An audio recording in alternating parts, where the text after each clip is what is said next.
For years, I suffered with anxiety in silence. I didn't want to talk about it because I was so ashamed that I was afraid all the time, and I didn't want anyone else to know. I thought because I had to pretend I was okay and everything was just fine meant there was something really wrong with me. And I thought there was nothing I could do to feel better. I just had anxiety, and that was that. And maybe I'm talking to you. Maybe you're suffering in silence too.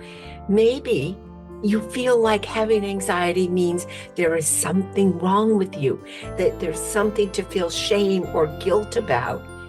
And maybe, like me, you believe that there is nothing you can do to feel better. You're just anxious. Well, let me tell you, over the years, I've learned absolutely none of that is true. In fact, I've come to believe exactly the opposite is the truth. And it's time we start telling the truth about who we are and what we are capable of doing, because there is absolutely nothing wrong with any of us. We are amazingly powerful people. And in fact, I always say, people who have anxiety and are able to get out of bed every morning are stronger and tougher and more courageous than all of those non-anxious folk put together. Think about it. Everything we do is harder for us because we have to step through our fear to get it done. Think of all the challenges you've overcome, the fears you faced, the times you did the thing you thought you couldn't do. All of that is absolute proof that you have the power to handle anything that happens to you in this life. And I mean anything. You are more powerful than your fear. Not only that, I've come to realize that there are all sorts of things we can do to feel better. Literally hundreds of ideas and tools and techniques we can use to feel better. And you know what that means? It means there is always something we can do to ease our anxiety. No more suffering. And today, in that spirit, I want to offer you one of my very, very favorite anxiety busting tools. I love this one because it's easy to do. You can do it anywhere, anytime. No one has to know. And it is so incredibly powerful. If you want to instantaneously ease your anxiety and bring a sense of relaxation to your body, all you have to do is look up. Yes, I mean, just look up at whatever's overhead, the sky, the ceiling, whatever is above you. That's it. Just look up. I know it sounds too simple to be true, but believe me, this technique works. And, even our ancestors knew how well this thing works. From our earliest days, humankind has looked up to connect with a higher sense of self, divine guidance. We've looked up to pray, to meditate, and to daydream. Even, thousands of years ago, we knew instinctively that looking up had incredible power. And now we can use it to make a real change in our lives. Not convinced? Let's give it a try. Let's start by thinking of something that makes you really anxious. Just think about it. And as you start imagining it, notice how just the thought of it makes your body and your brain tense. Take a moment and notice how and where that anxiety shows up in your body. Is it in your neck, your shoulders, your back, your chest? Your hands a little sweaty? Do you get a headache, nauseous? Notice how it's impacting you. And as you notice, I'm going to ask that you take a deep inhale. And as you exhale, look up. And as you lift your gaze, notice how your entire torso completely relaxes. Your shoulders, your arms. Feel the softening sense of comfort that goes right into your bones as you completely let go. And as you continue looking up, go ahead. Take a moment and enjoy the view. We are all so busy rushing through lives. Most of us never notice what's going on overhead. It is a whole new way to see the world.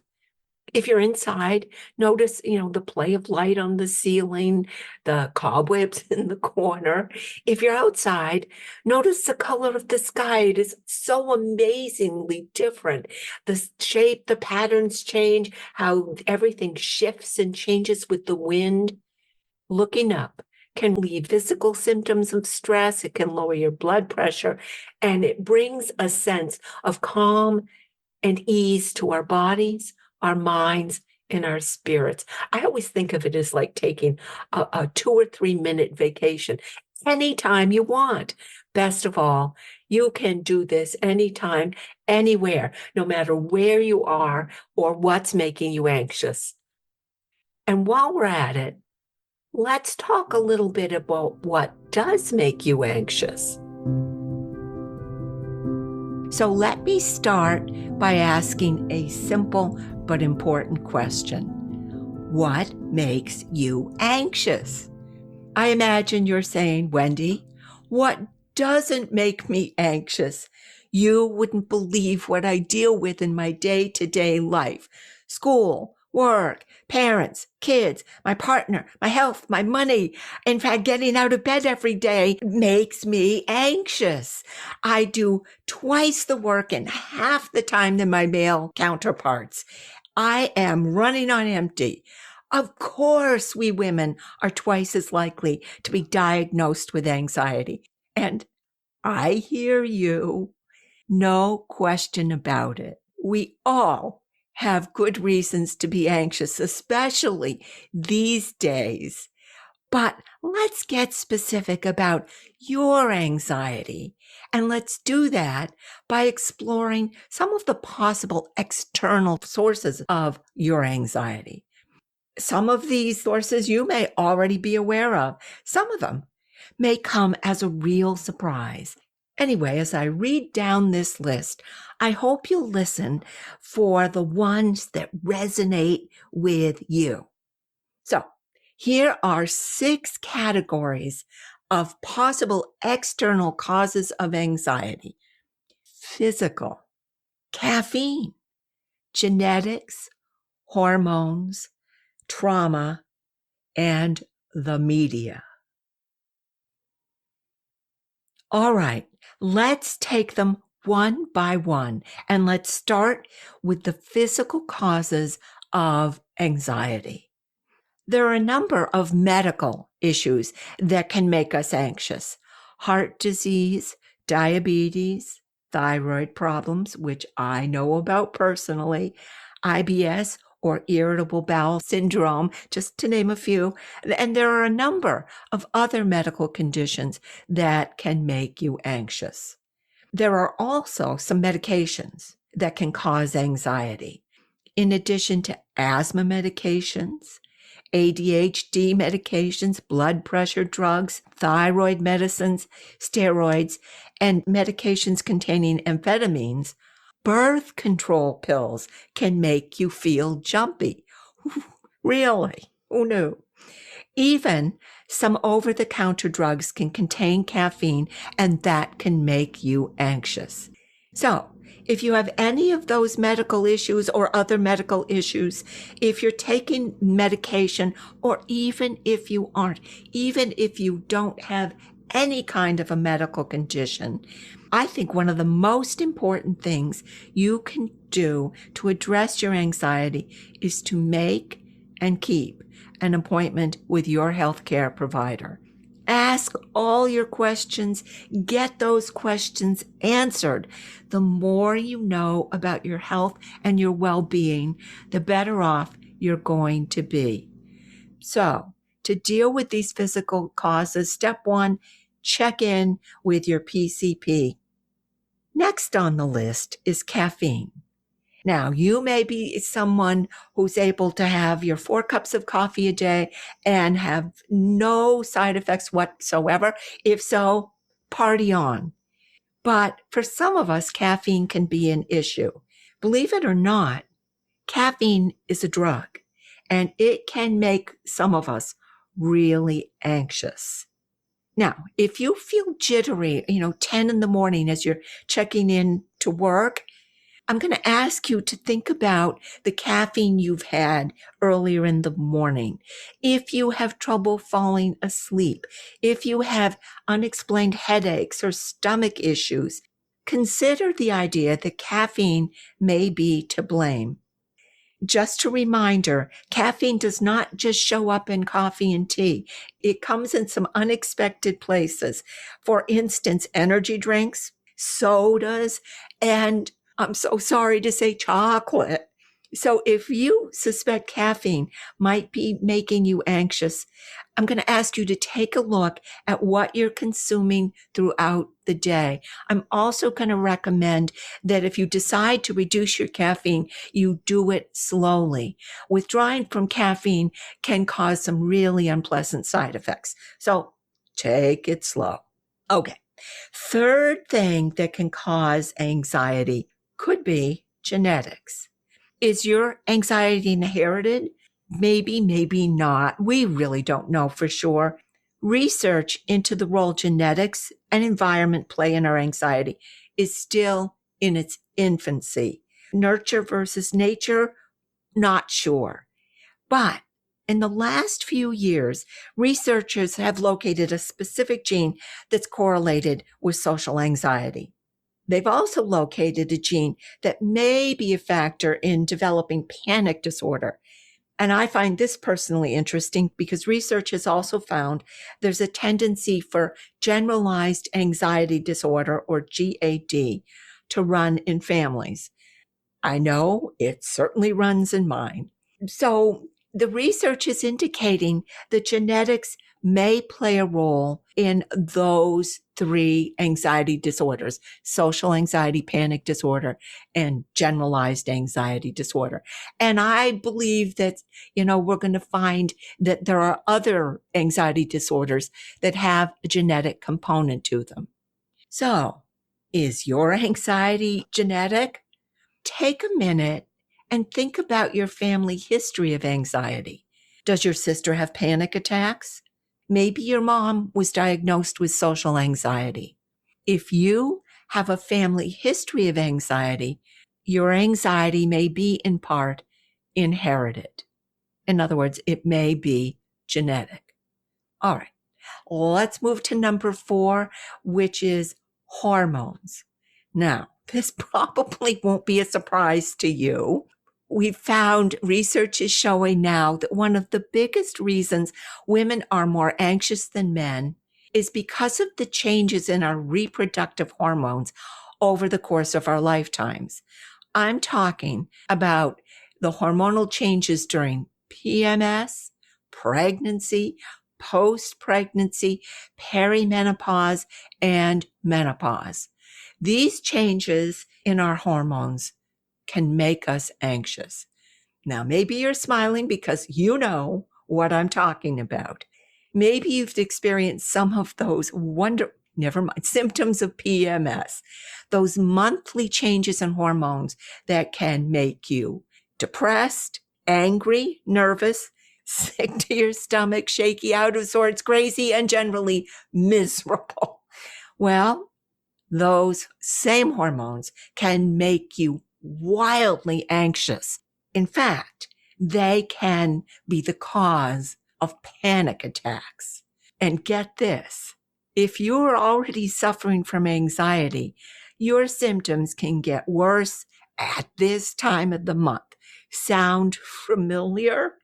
Now, maybe the very first time you ever felt anxious was during those hormonal shifts that occurred during pregnancy. Or you were surprised to experience a sudden increase in anxiety or panic after the birth of your baby. You know, we hear a lot about postpartum depression. Well, there's something called postpartum anxiety that we don't talk much about. It's a thing. Maybe you are experiencing or have experienced the physical and hormonal changes of perimenopause and or menopause. And one day you noticed you're suddenly anxious, or that your long-term anxiety has gotten worse. All of this is about our hormones. And if any of these symptoms sound familiar, please know you are not alone. You are not crazy. Shifts in our hormones can and do make many, many women anxious. All right, 5. It's a tough one. I want to talk about the anxiety caused by trauma. Let me begin by saying violence or abuse of any kind. Now, please hear this. Violence causes suffering. Whether the violence happens to you or you just witness it, violence can cause you to suffer. The trauma of violence not only causes pain and fear in the moment, but if left untreated, trauma can leave deep emotional scars and wounds and fears that haunt you for a lifetime. I would say this over and over and over again to every person on this planet. This is so important, and we don't talk enough about it. Violence causes trauma, and trauma causes pain. And you don't have to experience that violence yourself to be traumatized. Just witnessing violence can cause trauma. And here's another statistic I find so distressing. As Joel Young writes in Psychology Today, and I quote, "Half of all women experience some form of trauma during their lives. 1 in 4 of them have faced an attempted or completed sexual assault, and 1 in 3 report being abused by a domestic partner." Let me say it again. 1 in 2 of us have been exposed to trauma. It is no wonder we are so anxious about our personal safety, about our lives. It's no wonder we work so hard to make sure our surroundings are safe, that we are safe, that our sisters and daughters and mothers are safe. And it's no wonder we are 3 times more likely to suffer PTSD, which is post-traumatic stress disorder, 3 times more likely than men to be diagnosed with post-traumatic stress disorder. And not only can the trauma of violence lead to PTSD, it can also lead to other anxiety disorders, panic disorders, and some phobias. As Michael J. Mufson, MD, a Harvard psychiatrist, writes, quote, "Trauma can actually rewire our brain in a way that makes it more susceptible to anxiety," end quote. Trauma makes us anxious. So if you've experienced or experience any kind of lingering trauma, that may well be a part of what is making you so anxious. The 6th cause of anxiety is the media.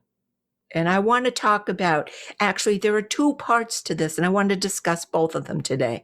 The first part is how women are portrayed in the media. And I have that in capital letters in my brain. The second half is the 24-hour news cycle. Let's start by looking at how the media portrays women and how that affects what we think and how we feel about ourselves, how we look, our appearance, and our bodies.